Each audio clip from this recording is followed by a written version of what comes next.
Isso que é foda. Você fala bioquímica de bar, de boteco. boteco, eu lembro muito do Halush. Sim. Vocês devem ser até parceiro, né? Cara, a gente começou juntos, né? Aqui na USP, inclusive.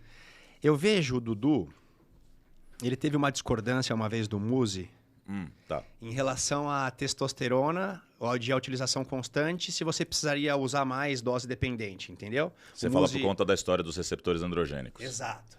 E isso ficou uma pulga na minha cabeça. Eu sei que deve ser um tema difícil, né? Cara, é um tema difícil e espinhoso porque os dois são Sim. colegas meus. O Dudu argumentou de uma forma que eu achei muito interessante. Ele falou o seguinte, que se fosse verdade o que o Muzi estava falando, pessoas transgêneros teriam que aumentar a utilização de testosterona cada vez mais, entendeu?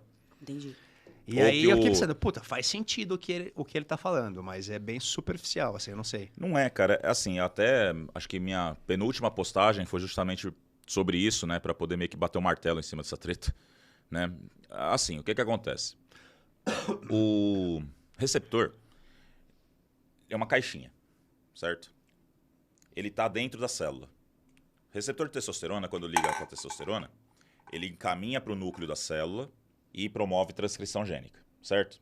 RNA mensageiro, aquela porra toda. Quais genes? Entre eles o do próprio receptor. Então, a ligação da testosterona com o receptor Vai produzir mais. aumenta Uhum, mais receptores. uhum. Isso a gente chama de auto-up regulation, certo? Ok, desculpa. Não, mas pode usar quantos É, pode. não, é coisa de professor isso aí, é tipo fazer mímica, essas coisas, né? Porém, a gente não tem somente o receptor androgênico dentro da célula. A gente tem ele também na membrana celular, né? Que vai funcionar por mecanismos diferentes. A gente chama isso aqui de GPCR, proteína G. Para não virar aula de novo, né? Basicamente, o que acontece? O mecanismo de ação é diferente. Não vai formar um complexo e vai lá para o núcleo da célula aumentar a transcrição gênica. Não. Ele sinaliza outras vias aqui dentro, certo? Que a gente chama de via de AKT, por exemplo. E que, por uma série de fatores, pode sofrer down regulation, o de membrana, certo? Ok. O Muzi, né, ele trouxe um artigo, né, que mostra que, por exemplo, o receptor dentro da célula, ele poderia sofrer um down, né, por conta desse excesso de atividade celular, levaria a uma fosforilação e o receptor seria degradado. Tá. Mas ainda assim, foi até um ponto que eu discuti com ele, né, e ele concordou, que o próprio fenômeno de up compensaria esse possível down, certo? Então, por isso que realmente o transgênero não teria que aumentar a dose, o cara que usa esteroide constantemente não tá ficando frango. Porque tem duas coisas rolando ao mesmo tempo, não só Isso. um mecanismo. E, cara, gente, isso aí, meu professor de bioquímica falava, bioquímica não é interruptor, liga aqui, desliga aqui. Não, as coisas estão É coisa acontecendo em tudo ao mesmo cascata, tempo. né? E tudo ao mesmo tempo. Uhum. Outro motivo que gerou essa treta, né? Porque tem um artigo que mostra que em determinados tecidos, né, o estrogênio, né, a sinalização de estrogênio, pode levar ao down regulation do receptor androgênico. Né? Daí você pensa, o cara tá tomando altas doses, né, tá aromatizando pra caramba, e esse excesso de estrogênio, por exemplo, poderia levar a um down desse receptor, do androgênico. Problema, né? Isso poderia acontecer principalmente aonde? Em órgãos androgênicos, entenda aparelho sexual masculino, por exemplo, né? Pênis, corpo cavernoso, próstata, entre outros. Se a gente for pegar a fisiopatologia do câncer de próstata, por exemplo, hoje a gente percebe que não é só a testosterona que é o problema. Na verdade, a testosterona não é o problema. O problema é o DHT, o problema seria o estrogênio. Né? Tem até algumas revisões bem legais disso, do Morgenthaler, por exemplo. Ok. Então, será que esse mecanismo realmente ele é relevante, vamos dizer assim, no nosso dia a dia? Por quê? Ele existe, ele pode existir, realmente. Mas quanto que ele vai impactar, né, na nossa prática de dia a dia, certo? No fim das contas, é como eu coloquei. Para mim, pode ser que aconteça tudo, né?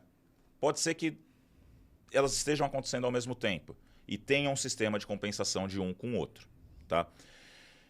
Mas não vai ter down do receptor a ponto de você, por exemplo, perder a sinalização hipertrófica, por exemplo. O que você está me falando parece uma coisa clara, assim. Parece que tem alguns trabalhos que, analisando algumas estruturas de forma isolada, se tem down regulation e outras têm um aumento, mas, no final das contas, não se observa isso em resultados. Você não precisa aumentar a dose para você ter os mesmos resultados. Exato, exatamente. Quer ver uma outra coisa que é importante? Daí isso é legal, né? Lembra o receptor de membrana que eu falei? E isso é importante porque está diretamente associado à performance atlética, né? A ligação de testosterona nele, né, tá relacionada com o aumento de força, né? Maior onda de despolarização dentro da célula, fluxo de cálcio, grau de contratibilidade. Bem relacionado à contração muscular. Contração muscular, exato. Você imagina que, como qualquer outro receptor de membrana, se superestimulado, ele sofre down, certo? Aí você tem o cara lá com 5, 10 mil de testosterona perdendo força. Tudo bem. Ada, mas você não pode pensar nisso de forma isolada. Não, tudo bem, eu sei que não pode pensar. Tem a periodização de treino, tem a dieta, tem tudo. Mas vamos pegar um cara que está com a mesma dieta, mesmo treino, só está flutuando dose de esteroide. Ao longo de algumas semanas, você começa a perceber que a progressão dele não segue. Ele não consegue progredir carga. Ao contrário, ele começa a diminuir. Ele começa a se sentir mais fraco. Pode ser que seja isso? Pode ser. Pode não ser a única causa, né? De novo, né? Gente, não existem estudos, né, para avaliar testosterona. De ciclos de cara de força. Ciclos, né? Fisiculturista, o atleta de alto nível do cross, né? Que vão usar doses mais altas. O próprio jogador de beisebol, basquete, todos os esportes. O americano. Ninguém vai fazer estudo disso, gente. Pelo amor de Deus. Vamos ter um pouco de bom senso também sobre o que o comitê de ética vai aprovar, porra. Né? Eu acho que tá faltando um pouquinho desse bom senso. A gente nunca vai fazer uma avaliação,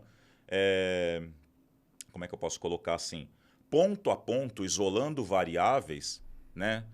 De forma a chegar e falar assim, beleza, isso vai levar a isso, controlando todo o resto. Por quê? Porque o fisiculturista, o atleta de forma geral, ele não usa só testosterona. Gente, é muito difícil traçar isso tudo assim. Exato. É quase impossível, na verdade. Mesmo, sei lá, eu vi os estudos da USP com dieta, você não controlava os sujeitos. Não tem como controlar. Exato, tipo... Eu tinha amigo que tava sendo sujeito de estudo e tava fumando maconha. Mas você tem que falar pro cara do estudo que você tá fumando maconha. Não vou falar nada, não. Eu acho engraçado, né, porque o grupo lá do Artioli, né, direto eles fazem algum tipo de requerimento, né, de pessoas, né? Fala assim, o Hamilton veio aqui. Ele veio aqui? Veio. Ah, que legal. Nossa, que massa. Eu acompanhei muitos trabalhos deles também, sabe? E, tipo, ele coloca premissas, né? Não fazer isso. Às vezes eu falo, cara, eu duvido que eles conseguem recrutar pessoas. Não tem como, é muito difícil. Né? Por quê? O cara só vai poder primeiro seguir só essa rotina de treinamento. Eu, como atleta, não ia querer seguir só aquela rotina de treinamento. Né? Ficar lá só fazendo cadeira extensora. Porra, vai pra merda. Sim. Você tem que poder pagar. Ele falou que não se pode pagar, né? Não se pode. No Brasil não pode. Não pode. Porque daí você conseguiria arrumar um grupo já que você tá pagando, né? Ou não, né, cara? Mesmo pesquisa clínica nos Estados Unidos, os caras pagando, você não garante que o cara tá sendo sincero no questionário. Sim, é verdade. A gente vê sempre filme, cara, que vai vender sangue. Sim. A Yara que veio aqui o emprego do cara é ser cobaia. O emprego dele é ser cobaia. É ser cobaia, exatamente. Daí o cara... E pensa, às vezes o cara tá participando de 2, 3 trials ao mesmo tempo. Sim, Ele já não fudeu, imagina. já fudeu, Exato. Já fudeu tudo.